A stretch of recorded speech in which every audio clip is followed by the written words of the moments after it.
we provide you the platform to turn your dreams into reality. Give wings to your aspirations with KR Mangalam University. सालों तक सैकड़ों बहनों के साथ संदेश खाली में दुर्व्यवहार होता रहा। आरजी कार में भी कुछ नहीं किया, आप जवाब नहीं दे सकते, और वो दुर्व्यवहार आपकी ही पार्टी के नेता ने किया था। शायद आप नहीं समझोगे, इसलिए इतने सिकुड़ गए हो। इस प्रकार से पॉलिटिकल तंज कसकर मणिपुर के घाव पर नमक डालने का काम किया है मान्यवर, ये नहीं करना चाहिए। 356(1) के तहत सम्मानीय राष्ट्रपति महोदय ने 13 फरवरी 2025 को जो राष्ट्रपति शासन की उद्घोषणा की है, इसकी मान्यता के लिए मैं सदन के सामने उपस्थित हुआ हूं। कुल मिलाकर 10 वक्ताओं ने ये चर्चा के अंदर हिस्सा लिया है। सबसे पहले मैं स्पष्टता करना चाहता हूं कि राष्ट्रपति शासन किसी भी तरह से डाला जाए, 356(1) के तहत ही डाला जाता है। इसमें 2-3 प्रकार होते हैं। एक तो कांग्रेस के शासन में होता था, ऐसे विपक्ष की सरकारें गिराने के लिए डाला जाए, जो हमने नहीं किया है। सुनिए तो अब दूसरा, सरकार कांग्रेस की हो, विपक्ष की हो या हमारी हो, इसको गिराने के लिए राष्ट्रपति शासन डाला जाए कानून और व्यवस्था के नाम से, ये भी नहीं हुआ है मान्यवर। यहां पर 11 फरवरी को मुख्यमंत्री ने इस्तीफा दिया और सभी लोग अखबार देखकर कह रहे हैं कि इनके खिलाफ कांग्रेस पार्टी अविश्वास का प्रस्ताव ला रही थी। मान्यवर, मैं रिकॉर्ड पर स्पष्ट करना चाहता हूं, उस सरकार के सामने कोई अविश्वास का प्रस्ताव नहीं आया था, क्योंकि कांग्रेस के पास इतने सदस्य ही नहीं है जो अविश्वास का प्रस्ताव ला सके। मुख्यमंत्री जी ने इस्तीफा दिया, उसके बाद वहां के राज्यपाल ने बीजेपी के 37, एनपीपी के 6, एनपीएफ के 5, जेडीयू के 1 और कांग्रेस के 5 लोगों ने भी कोई दावा नहीं किया। जब किसी ने भी सरकार के गठन का दावा नहीं किया, इसलिए शून्यावकाश की अवस्था में राष्ट्रपति शासन डालने का निर्णय किया गया। अब इस तरह से कहना कि राष्ट्रपति शासन इसलिए डाला गया कि समस्या संभलती नहीं। मान्यवर, राष्ट्रपति शासन 13 फरवरी को डाला गया। नवंबर में 0 हिंसा, दिसंबर में 0 हिंसा, जनवरी में 0 हिंसा, मार्च 13 तक भी 0 हिंसा, और उसके बाद से आज तक भी 0 हिंसा। तो एक प्रकार की भ्रांति खड़ा करने का हम प्रयास न करें। और मान्यवर, मैं 13 फरवरी 2025 के 7 साल पहले मणिपुर में क्या था। 13 फरवरी 2025 के 7 साल पहले इतनी ही मजबूत सरकार कांग्रेस की थी वहां। और क्या हुआ था, एक वर्ष में एवरेज 225 दिन बंद, ब्लॉकेड और कर्फ्यू रहा था। मैं सब बोलना नहीं चाहता था, उनके समय में हुआ, हमारे समय में हो, वो हमारा सिद्धांत नहीं है मान्यवर। मगर जिस तरह से बात करी गई, और उस वक्त भी प्रधानमंत्री ने विजिट नहीं की थी, और 1500 लोग एनकाउंटर में मारे गए।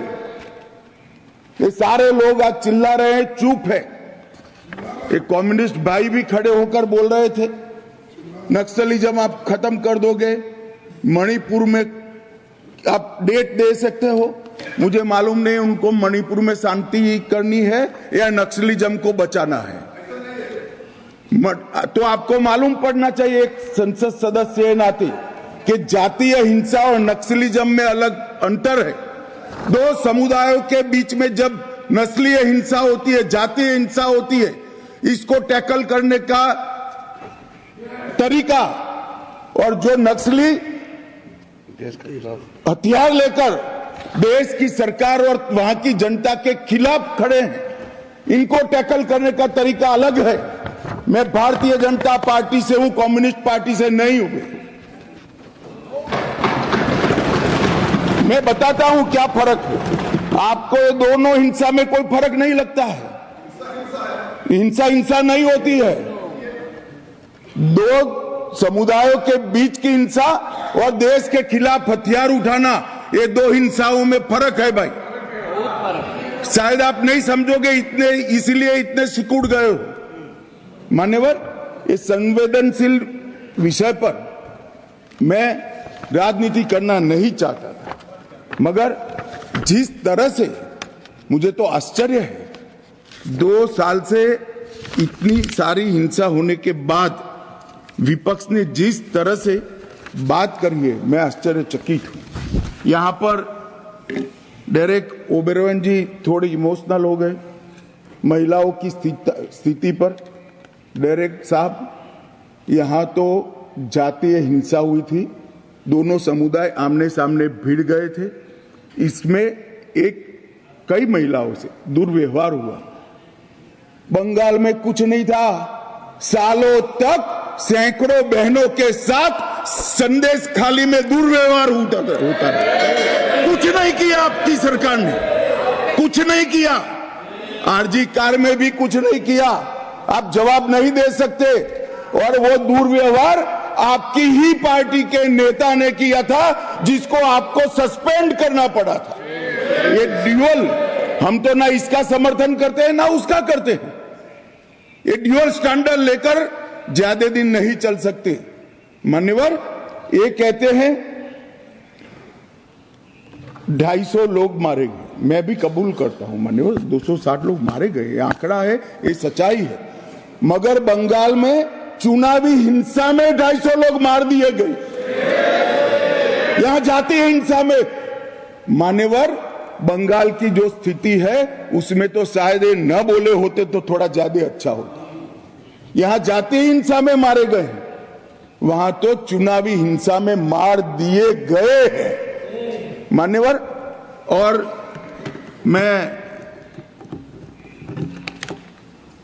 खड़गे साहब ने कहा 2 सीटों पर कांग्रेस की विजय हो गई, बीजेपी हार गई, इसलिए राष्ट्रपति शासन डाला है। मान्यवर, चुनाव को काफी समय चला गया, वहां वैक्यूम हुआ, इसलिए हमने राष्ट्रपति शासन डाला है। और उन्होंने कहा 2 सीटें हम जीत गए, अब सबक सीखिए। मान्यवर, ये 2 सीटों से हमें सबक सिखाना चाहते हैं। इस देश की जनता ने 3 चुनाव में लगातार इनको सबक सिखा दिया गया। और मान्यवर, क्यों सिखाया, मैंने आगे भी कहा, नॉर्थ ईस्ट की हो गया अभी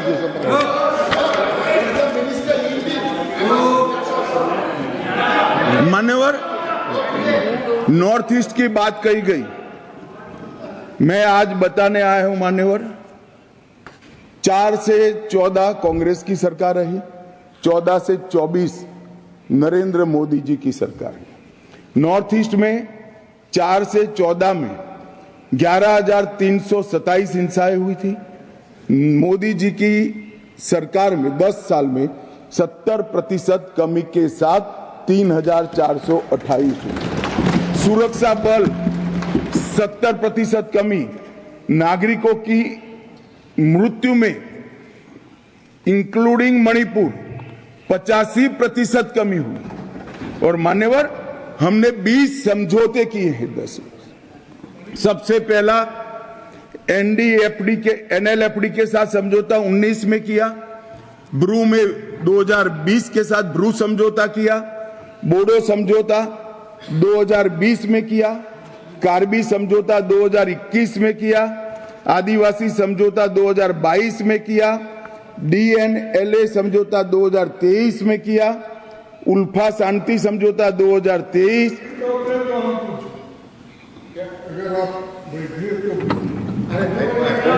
मेरा समाप्त तो होने दीजिए। मान्यवर, आसाम मेघालय अंतर्राज्यीय समझौता 2022 में हुआ, आसाम अरुणाचल समझौता 2023, त्रिपुरा समझौता 2024 और मान्यवर 10,000 युवाओं ने हथियार डालकर सरेंडर किया है नॉर्थ ईस्ट में। 10,000। ये जब कह रहे हैं नॉर्थ ईस्ट की शांति की बात कर रहे हैं, इसलिए मान्यवर मैं कह रहा हूं। और मान्यवर, मृत्यु की बात करी, ये बात सही है कि 260 लोग अब तक हिंसा होने के बाद मणिपुर में मारे गए हैं, मगर इसमें से 70% लोग पहले 15 दिन में ही मारे गए थे। तो एक प्रकार से पहले 15 दिन में कंट्रोल आने में स्वाभाविक रूप से जब नस्लीय हिंसा होती है तो पहले 15 दिन में इसको कंट्रोल करना बहुत कठिन होता है। और मान्यवर, ये पहली बार मणिपुर में नस्लीय हिंसा नहीं हुई। माननीय सदस्य प्रियंका जी ने किया, ये 11वीं बार मणिपुर में राष्ट्रपति शासन डाला। हमने तो साहब पहली बार डाला है, 10 बार किसने डाला? मुझे मालूम था, उसी बोला मैं। नहीं, ऐसा नहीं है। नहीं मान्यवर, मेरी बात समाप्त हो जाने दीजिए। नो डीलिंग मान्यवर, मेरी बात समाप्त होना चाहिए। No is not dealing. Honourable home minister is not dealing, please sir. No, nothing will go on record. No, it can't go on record sir, is not dealing. मान्यवर, मैं ये नहीं कहता, अभी भी मैं स्पष्टता करता हूं, मैं ये नहीं कहता कि उनके समय में हुआ, हमारे समय में होना चाहिए। इनसे हमारे समय में कम हुआ, एक कंपैरिजन का सवाल नहीं है। शायद उनके वक्त भी कुछ कारण रहे होंगे, हमारे भी कारण मैं बताता हूं बाद में। मान्यवर, 1993 में नागा कुकी संघर्ष हुआ, कितने साल चला? 98 तक चला। कितने लोग मरे? 750 लोग मारे गए। प्रधानमंत्री गए क्या? नहीं गए मान्यवर, इनके प्रधानमंत्री थे। कुकी पाइते 97-98 इंडिया अलायंस के प्रधानमंत्री थे। उसमें 352 लोग मरे और 2.5 साल चला मान्यवर, प्रधानमंत्री नहीं गए। मतई पंगल संघर्ष 1993, पीवी नरसिम्हा राव जी प्रधानमंत्री थे, 150 से ज्यादा मृत्यु हुई, प्रधानमंत्री नहीं गए और 7 महीने तक हिंसा चलती रही। ये इतिहास जो मैं बताता हूं वो जातीय संघर्ष का इतिहास है। पहले नागा कुकी संघर्ष हुआ, दो ट्राइब के बीच में संघर्ष हुआ, फिर कुकी पाइते संघर्ष हुआ, 2 ट्राइब के बीच में हुआ, और उसके बाद में मतई पंगल संघर्ष हुआ, मतई और वहां विस्थापित तमिल, वहां बसे तमिलों के बीच में हुआ। मान्यवर, ये सारे जातीय संघर्ष थे जो शांत होते होते होते कई बार 5 साल, कई बार 2.5 साल और कई बार 7 महीना लगा है, और हर बार सैकड़ों लोग मारे गए। मगर उस वक्त मैं रिकॉर्ड चेक कर कहता हूं, भारतीय जनता पार्टी के सदस्यों ने इस तरह से उसको पॉलिटिसाइज करने का प्रयास नहीं किया था। मान्यवर, सबने कहा था कि हमारी सिंपैथी है मणिपुर के प्रति, जल्दी शांति होनी चाहिए। इस प्रकार से पॉलिटिकल तंज कसकर मणिपुर के घाव पर नमक डालने का काम किया है मान्यवर, ये नहीं करना चाहिए। और मान्यवर, मैं आज बताना चाहता हूं इस बार हिंसा क्यों हुई। मान्यवर, हम सब जानते हैं भारतीय जनता पार्टी के 7 साल में 1 दिन का कर्फ्यू नहीं हुआ था।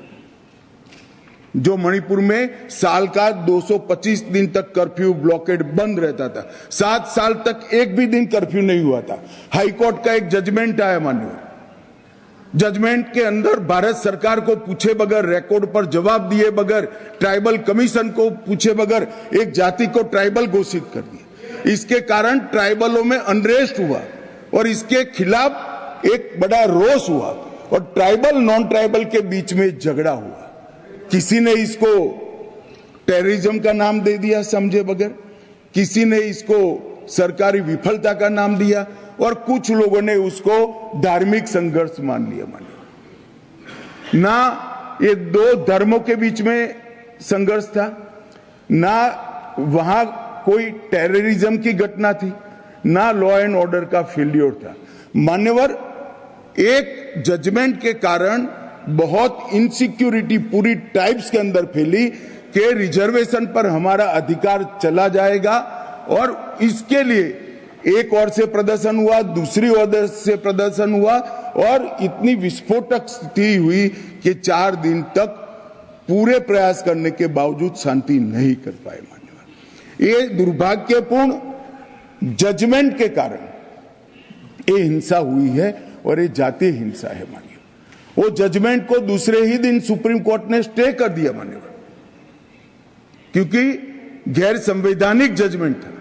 सुप्रीम कोर्ट का सेटल लॉ है, किसी भी जाति को ट्राइब घोषित करना है तो जब तक ट्राइबल कमीशन, कैबिनेट और संसद ये सभी नोटिफाइड नहीं करते हैं, कोई कोर्ट ऑर्डर से नहीं हो सकता है।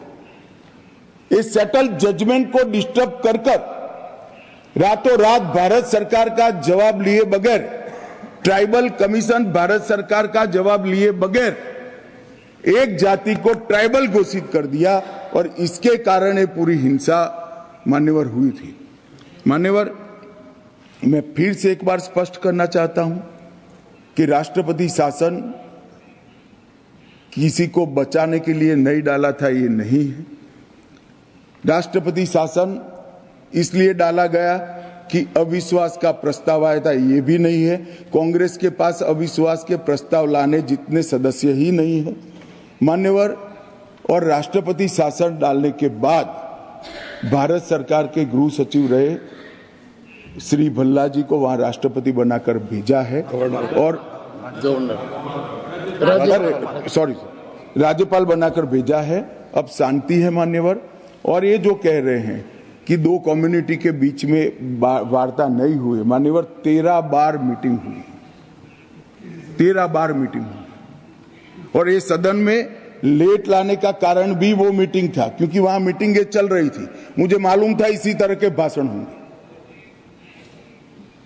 मान्यवर, अभी ये सदन जब चल रहा था उसी समय में 2 मीटिंग हुई है, और तीसरी फाइनल मीटिंग दोनों कम्युनिटी की अब कुछ ही दिनों में दिल्ली में होने की संभावना है।